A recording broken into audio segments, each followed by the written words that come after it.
Shalom, Yasharallah. This your brother Dawada, coming back at you with this here truth again. First and foremost, I want to give all praise, honor, and glory to Yahweh, Bahashim, Yahushua, Bahashim, Bahashim, Ruchach, Quadash. Double honors to the apostles and the elders of Great Millstone that taught us this truth never will. And salutation and much love for you, Aki, and pushing this truth and sincerity over the four corners of the earth and enduring afflictions to feed and edify the elect. So I want to jump into this here article real quick, again, as we're watching and beholding the downfall of our enemies, all right, in America. It's just not us that's over here talking these things about, America and how bad they are. Now you're actually witnessing these other nations. They're steadily calling America out, man. All right, steadily pointing out the flaws and the, the hypocrisy of America, all right? So it says the pending collapse of the rules-based international order is an existential threat to the United States. And this is just the type of way that they have worded things, in reality, these are cover-up words basically for saying, look, it's all how America has it planned out. No matter what the rules say, it's all about what America has planned out. Like, i.e., I did a lesson the other day about how America has sanctions on anybody buying Venezuelan oil or any of his allies buying Russian oil, but America themselves is buying Russian oil. Like, how the hell can you say nobody can buy oil, but you can buy oil, But nevertheless, this is a pretty good article to read. But I'm going to jump down and read down from a couple paragraphs. It says, where was it?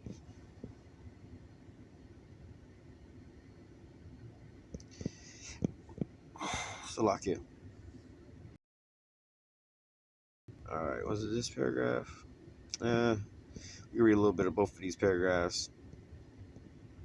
I'm gonna just touch on a couple of these little paragraphs in here. It says, all right, it says, no longer the world's undisputed number one. While postulated as a statement of American strength, Biden concluding remarks actually projected not only the inherent insecurity of the U.S. today, but also its root causes. The fact that the U.S. needs to reclaim our enduring advantages implies that we've lost them. An illustration illustrates that these so-called advantages are not nearly as enduring as Biden would think. Building back better as an admission of weakness, a recognition of the notion of an indispensable nation is an artificial construct. Most nations no longer accept America as the world leader. In fact, I think I might have skipped something.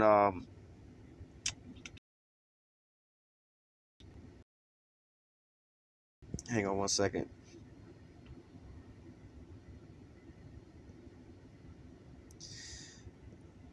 Nope. That's further down. All right. It says, the most powerful nations in the world. The position, however, is no longer uncontested. China has emerged as an equal of the U.S. in many metrics used to measure global power and influence, and superior in some. All right. And, people toss around certain terms like superpowers around. All right. And they don't really understand the real definitions of these here words, or what would, the so-called metrics that a nation must fit in order to be classified as these things, And ultimately, to be, a superpower meant that you could fight multiple wars on multiple fronts at the same time, right? And really, after the Cold War, the only nation that was able to do that was America, all right? And they took that position as what they would call a sole superpower, meaning it was just only one superpower that was left, all right? America pretty much dominated all the other ones, all right?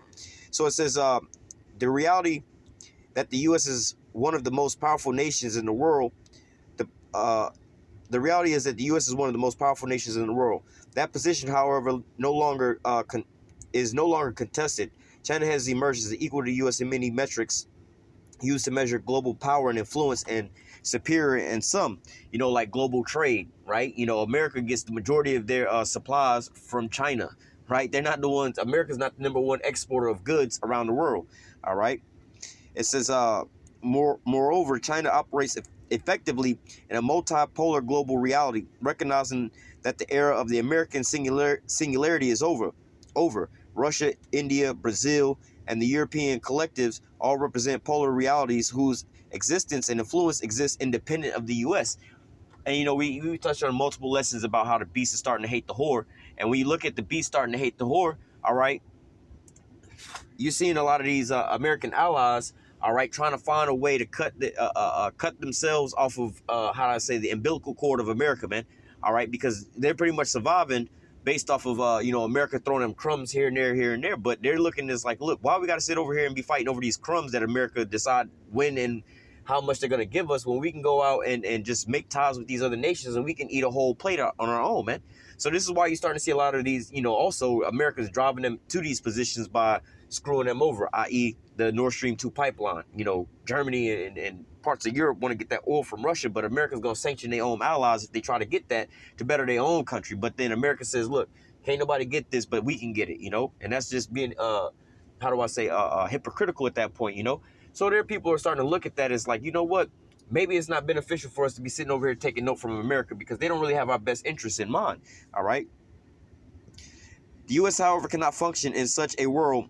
While there is growing recognition among American politicians that the post-Cold War notion that the U.S. being the sole remaining superpower has run its course, the only alternative these politicians can offer is the attempt to return to a bipolar world which has the U.S. at the head of its liberal democratic partners facing off against the forces of authoritarianism, all right? And ultimately, like the scriptures say, hey, Esau is being caught in his own damn trap, man. All right, they didn't got rid of these. Well, got rid of how they would say the threat of communism taking over the whole world. Which all these things was all constructed by these damn Edomites anyway. All right, it's problem, reaction, solution.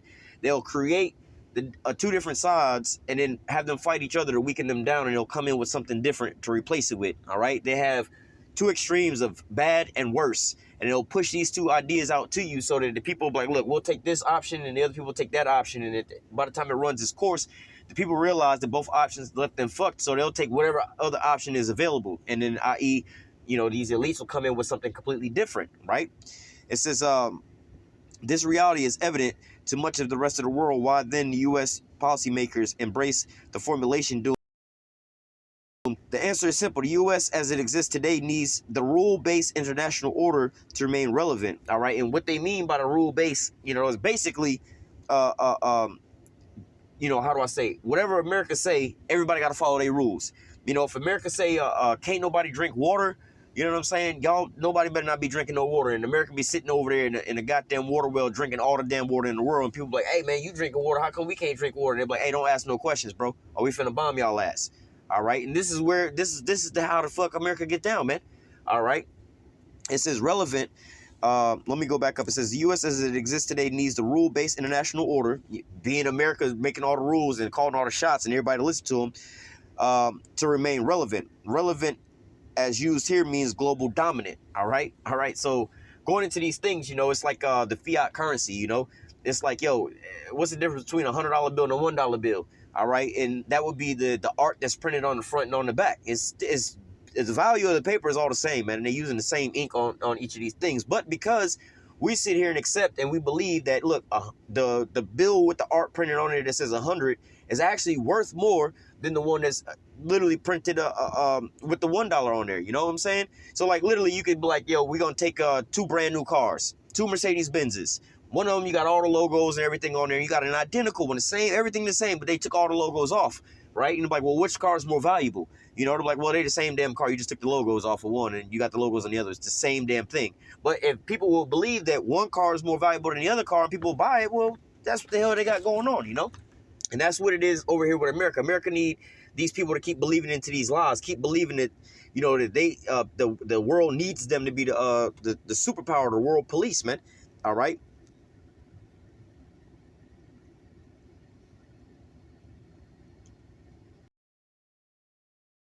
There's another part in here I wanted to read.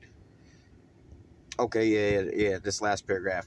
An American retreat from being power, which is something that they put out there as a threat. Like, look, America must stand as the sole superpower, as the world police. If not, we'll have communism come back. We'll have this come back. We'll have the threat of terrorism come back. We have all these different threats. It's the boogeyman tactic, just like with the police and the military and everything like that. They got to constantly show you a so-called threat for you to sit there and accept, like, yeah, we need the military. Yeah, we need police because look at all the crime that's going up and everything. Well, that's a bad argument because if you had enough resources and jobs for everybody to go around, nobody would have the time or the necessity to have crime going, man, because they would all be paying their bills and all living luxurious and things like that, man. Just imagine think about who would be wanting to commit crimes if they had $1 billion, man. They're like, why the fuck do I want to go to jail when I got everything I need right here, man?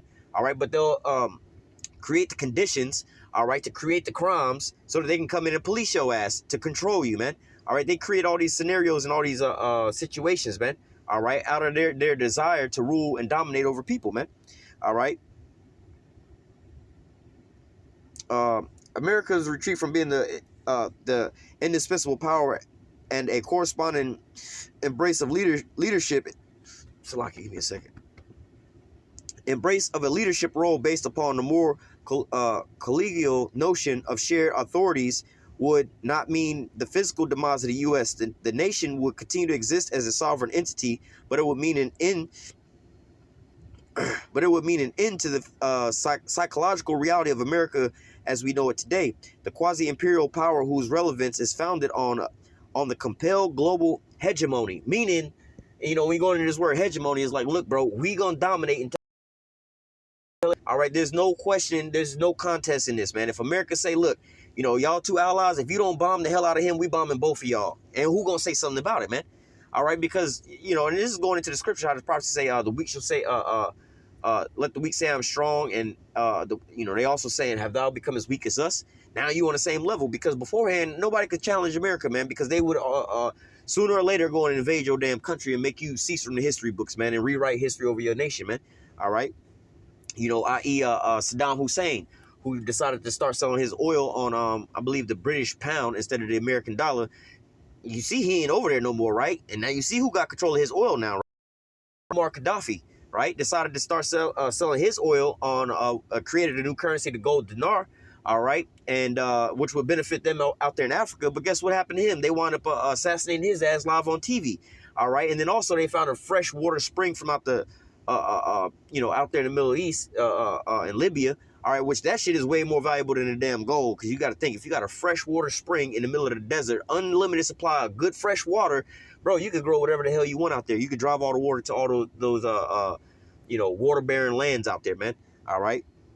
But continuing on, this model is no longer viable. The fact that Biden administration has chosen to define its administration through an ardent embrace of this failed system is proof that the position of the survival of the post-Cold War America is extensionally connected to its ability to function as the world indispensable nation. Meaning that the only reason that America's up on top is because, for one, their allies believe that America is the best person to be ruling and running and controlling over them. And these other nations, and then also that, like, Russia is a threat, communism is a threat, and things like that. All right. And that these other nations, they pretty much in subjection because America dropped atomic bombs on Japan, and plus they got NATO, they got a whole conglomeration of nations against them. So and then they got sanctions and things like that. They didn't constructed systems and things like that to bar these nations and starve these nations out. So it's like, yo, bro, we got to play fair, or we're not going to be able to do X, Y, and Z. We're not going to be able to function, man. All right. It says American exceptionalism is a neurotic that fuels the country's domestic policies more than global geopolitical reality. The rule-based international order that underpins this fantasy is unsustainable in the modern era and makes the collapse of the exceptional United States inevitable. All right, hey, so really, ultimately, these nations just waking up. You know, they've been drinking this Babylon juice, but now they sobering up and they pointing out this nigga like, yo, bro, you're not beneficial to none of us. All right, well, let me read this last one. It says, watching the Biden administration throw its weight behind the U.S.-dominated rule-based international order is like watching the Titanic set sail. It is big, bold, and beautiful, and its fate is preordained. All right, and that's basically what it is for America, man. All right, let's grab a couple scriptures and we'll close out. All right, because hey, ultimately, this is you know what you're seeing is America is a bubble that's too big to sustain itself. Just like how Rome was, man. They expanded, and they felt like, hey, if we can go over here and take these other nations and put their militaries amongst our military, we'll have the most super huge ass military, but you don't have the funds to feed all those people, man. All right, you done trained all these people up very well and everything like that and so on and so forth, but you can't afford to feed them all and to pay them all. So what you think is going to happen when you done train up this big ass military and you can't pay their ass, man? They're going to turn on your ass, man. All right.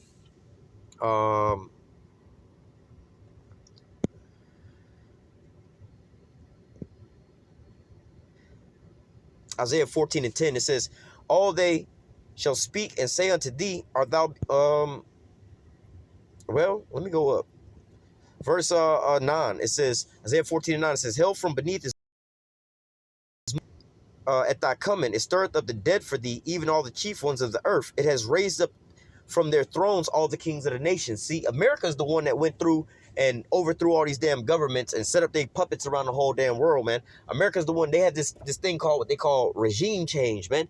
Basically stealing countries, man. They go over there and set up shop and steal the country and put up their own puppets over there and everything like that, and then they'll go and vote on an international stage and be like, oh, because you got all these, let's say you got 100 different nations, right? They all are sovereign. They all got their own ideology of what they all want to do. But if America go by one, and then America is just one of them, so you got one vote out of 100, right?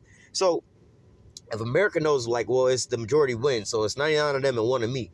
What we need to do is go in and hijack these countries stealthily, all right? And what we'll do is set up our own puppets over there. So now when we go to the international voting court and everything like that, we'll have more people that's voting in our interest, but it'll look like multiple different nations, Now they just stole 60 different nations, right? Now, they set up their puppets in these nations. Now, as they're voting on certain things, you have 60 different people that's going to raise their hand, plus America. That's 61. So what's going to happen to the other, 39 nations, man? They're going to be outnumbered. All right, and this is what America does. So this is going into that regime change, all right? It has raised up from their thrones all the kings of the nations. It says, verse 10, all they shall speak and say unto thee, art thou become weak as we? Art thou become like unto us? Because see, now all these other nations are now starting to be able to make their own rules and place their own agendas of what they want to do, their own missions. Like, for instance, Turkey, man. All right, beforehand, what was Turkey going to ever say to America? Because America just go over there and bomb the shit out of their ass, man. But nowadays, they got somebody they can depend on, what? Russia, get that missile defense system. So now, Turkey, Putin talking about Vladimir Putin was a damn killer and everything like that. And Turkey, Erdogan came out like, look, man, you can't be talking all disrespectful to a world leader like that, man. You better watch your mouth before we come over there and we wax that ass. Beforehand, America be like, who the fuck you think you talking to? But now, all of a sudden, Turkey has that S-400 over there. It's like, look, bro, we don't give a damn what y'all. So what you gonna do? Come over here and take something from us, man? We got your F-35s over here. And we'll turn this bad boy on right here beside your plane and make all your air superiority. We'll knock you out of that position, man. And not only that, we got some of your nuclear bombs over here. What you gonna do about it, man? All right, you can't do nothing about it, man. Now they becoming in this week. They don't really have a strong enough voice to argue with. Verse 11, thy pomp is brought down to the grave, the noise of thy vows, and the worm is spread under thee, and the worms cover thee. How art thou fallen from heaven, O Lucifer, son of the morning? How art thou cast down to the ground, which did weakest the nations? So now, America ain't as strong as they was, man. Now they trying to fight for that global dominance again. They fighting for that throne again. But now they not, it's like, yo, man, they not on the throne no more, man. They're falling from their position, man. All right. Verse 16, it says, they that see thee shall narrowly look upon thee and consider thee, saying, is this that did shake the kingdoms, that made the world a wilderness, that destroyed the cities thereof, that opened not the house of his prisoners? All the kings of the nations, even all of them, lie in glory, every one in his own house. So the lie was spread out that America was going to have to be on top to make sure that the world would be in peace. No more war, no more starvation, no more hunger, the in-world conflict, the in-world world hunger, the in-world poverty, and all these things. This is that Babylon juice.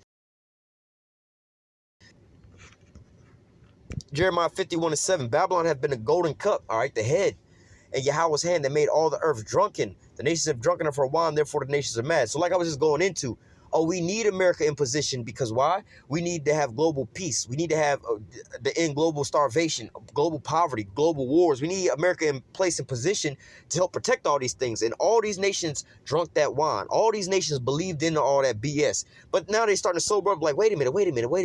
We didn't even have all these wars and conflicts before your ass came into power, man. We didn't have all this poverty and terrorism and things like this going on in the whole world before your ass brought your ass over here, man. We was actually fine before you came over here. Like, i.e., Saddam Hussein in Iraq, man. People say that Saddam Hussein was such a bad leader and such a dictator and everything like that, but here's the facts, man. First of all, Saddam Hussein had it to where, like, if you got married over there in Iraq, basically you was off work for, I think, a year or 2 years or something like that. And they gave you, I believe, $50,000 to buy a house. All right. So they was helping their people out. I believe Muammar Gaddafi in Libya made college free for all their people, man. All right. But they dubbed these people as bad folks. You know what I'm saying? And then, again, they was making a gold. Muammar Gaddafi was making a golden currency for Africa, so that the Africans to start coming up and be a damn global power and things like that, man. All right, as a continent, because they got all the resources over there, basically. You know what I'm saying? But look, all of a sudden, you know, they started buying into these laws and bullshit like as was going in Iraq, man. Before that, you didn't have terrorists that was on the face of the earth like that, man. You didn't have ISIS and all of that shit popping, right? But after they killed Saddam Hussein and after they killed Muammar Gaddafi, guess what came up? You know, you had the Benghazi situation where what's your girl named Hillary Clinton was running guns through Tripoli, all right, to run guns basically over into Syria, man. All right, so the armed, what they call the Free Syrian, and they was going to go to war against Bashar al-Assad because they wanted to steal Syria. All right, and this gave rise to ISIS, man. You wouldn't have no goddamn terrorists over there from America taking their little red ass all the way over there and taking out these other nations' leaders and everything like that under the guise of, oh, we need global peace, global, you know, basically peace and safety, then sudden destruction coming. Because, again, they was touting these people as being harsh dictators and killing their peoples, and these people just have to go, all right? Let me go from there. Isaiah 47. It says, come down and sit in the dust, O virgin daughter of Babylon. Sit in the ground. There is no throne, O daughter of the Chaldees, for thou shalt be no more called tender and delicate. All right. So, you know, as people knew, oh, great America, the best country in the whole world, everybody waking up to the truth now, man. This place is a ran through whore, man. All right. Yeah, on face value, she look like the baddest chick in all, you know, like you go to school, like, oh, the new chick. You know, she's fine. She's the finest girl we've ever seen in our whole entire life, man. She bad. She bad as all outdoors. But then, you know, after a week or two go by, you realize, like, bro, what's that smell? Oh, that's homegirl over there. Bro, she getting ran through by, you know, all the schools in the whole county, they whole football team on a daily basis. Like, bro, I don't give a damn how good she look. That is straight trash. Now everybody's waking up to the truth about America, man. Verse 2, take the millstone and grind mill, uncover the locks, make bare the leg, uncover the thigh, pass over the rivers. Thy nakedness shall be uncovered. Yea, thy shame shall be seen. I will take vengeance. I will not meet thee as a man. So going into all this Babylon juice, they're starting to realize, like, bro, like, you know, they over at a bar paying top dollar for some what you call that shit that Don Julio 1942. Oh shit, we about to get told they got the 1942 on discount. You over taking shots after shots. 15 shots in, you realize you more sober than when you came in there. You're like, man, these motherfuckers done gave us some water. We want our money back, man. This is what's going on right now, man. You seeing the guy behind the curtain mixing up this here BS, and now you see him like false advertisement every year. We didn't got hooked on the false advertisement, you know, Don Julio for the discount shots of it. But we realized, but bro, you're not even giving us no tequila, bro. You're giving us straight water, bro. We don't want this bullshit, man. You just took all our damn money. Now we all mad. All right. Verse 4, as for our Redeemer, Yahweh of hosts is his name, the Holy One of Israel. Sit thou silent and get into darkness, O daughter of the Chaldees. For they're about to go into confusion. This is every move that they making it seems like they confused and it just it's getting every step that they taking is getting worse and worse and worse for them, man. All right. It says, thou should be no more called the Lady of Kingdoms. So this is that sole superpower position, that glory of all the kingdoms, man. Now there's other nations that's trying to jock and take their position. I was let me jump down. Verse 7. And thou hast said, I shall be a lady forever, that thou did not remember the latter end of it. All right. So America thought that they was going to become the sole superpower, the world police, and they was just going to dominate. It was going to be one throne. All right. And they was going to rule the whole globe like that, man. But ultimately, all these things are starting to crumble up. And the people are waking up to see that this is the damn devil. Is this the man that did shake the kingdoms, that made the earth a wilderness? Yo, bro, you way more devastating than anything. You're like, we have more of a need to get rid of your ass than to have your ass in power. We're talking about some police in the whole world. You the one with all the crime, man. All right. It's like Ronald Reagan, I believe it was Ronald Reagan, with the war on drugs. We need to stop the spread of drugs. It's killing the people in their communities and everything. Like, we don't need no war on drugs. We need y'all to stop bringing the goddamn drugs in and stop bringing the guns in. It ain't these jakes that's in the hood that's selling drugs. It's y'all that's supplying the jakes in the hood with the drugs and taking their resources so they can't even go get a regular damn job, man. Y'all the problem. It ain't these drug dealers, man. Y'all the one brought the shit over here, man. All right. Verse 8. Therefore, hear now this, that thou that are given to pleasures, that dwell carelessly, that sayest in thy heart, I am, and none else beside me. I shall not sit as a widow, neither shall I know the loss of children. But these two things shall come to thee in a moment, and one day the loss of children and widowhood, and they shall come upon thee in their perfection, for the multitude of thy sorcery and for the great abundance of thy enchantment. All right, so hey, now how they say the chickens are coming home to roost. Now all the witchcraft you've been putting out is all, people are all waking up from it, man, and they all like, yo, we want our money back, and you ain't even really got their money, man. All right, for thou hast trusted in thy wickedness, and thou hast said, none seeth me. Thy wisdom and thy knowledge, it has perverted thee, and thou hast said in thy heart, I am, and none else beside me. I'm that sole superpower, man. I'm the only one that's out here with all this witchcraft and duping all these people with the Babylon juice. They all drinking from my bar, my water well, man. But now they all waking up to it, man, and now they about to replace your damn, or try to replace your ass. But ultimately, in the midst of all this, you know how they like to use the Hegelian dialectic, problem, reaction, solution, pitting two sides against each other, and then sweeping in and taking down the two sides after they weaken themselves. This is what Yahushua finna do to your ass, man. He about to stir up all the kings on the earth to start fighting one another, and then in the midst of all that, while y'all at y'all highest points, he's gonna break all you heathen ass nations in the sight of the children of Israel, man. All right, and we're gonna give praise, honor, and glory to Yahweh Bashim Yahushua, man. All right, it says, therefore shall evil come upon thee, and thou shalt not know from whence, because ultimately, from whence it rises, because ultimately even their own allies are gonna turn on them. They're like, oh shit, I didn't even realize y'all was gonna be snapping. What the hell's going on here, man? All right, yeah, but they woke up. It's like a man and a woman in a relationship. You know, the man always keeping the woman weak to a certain point and lying to her about certain things and hiding certain things from her. But then slowly but surely, she start realizing what the hell he doing, and she's on the side getting her shit together. And then one day, you know what I'm saying, he go off to work or whatever, he come back home and the whole house is all empty and all her shit is gone and left. He thought that he was going to be able to trick this here chick forever, man. But lo and behold, did he know that the whole time she was playing, plotting, strategizing on his ass, man? All right.